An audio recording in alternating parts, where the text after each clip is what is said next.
from my book, but it has to do with, there was some news this week about Hilary Clinton. And she was traveling to Cambodia, you know, to try to make nice with Southeast Asia. And she visited Laos before she went there. And so when she was in Laos, they took her to a center for limbs, you know, for people who had been victims of many of the cluster bombs and landmines that America placed there during the Vietnam War. Yeah, I think, well, Laos is actually the most heavily bombed country per person, if you look at relatively, of all modern time. 580,000, you know, rounds of bombing that went over this really beautiful country that I got to go to a few years ago. So I was also in Cambodia, and I went to the killing fields, which was outside of the capital, Phnom Penh. And, you know, that was the internal war in Cambodia where Pol Pot and his crazy, murderous regime killed their own people. And so, but it was all during the Vietnam War era, a really, really ugly history, a chapter in history. So I wrote this poem when I was at the killing fields in Cambodia, and so I wanted to bring it up and bring it to light today because they're still cleaning up these cluster bombs and landmines that were left back in the 60s and 70s. At the killing fields, 2006.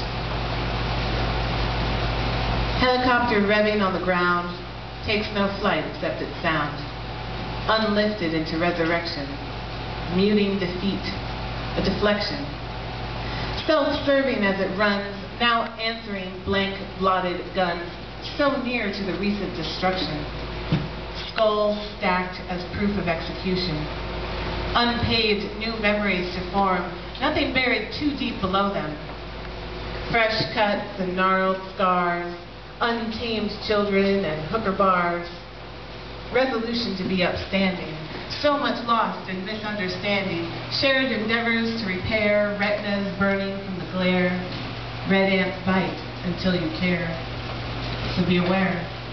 For closed eyes, open dirty palms, living wait for angels to sing their songs because the jar is tipped, reactions pouring out, the weak who only dream of change, hold little clout, short-term solutions peter out like rain, and floods are false, to come again in vain, for what use will be tomorrow?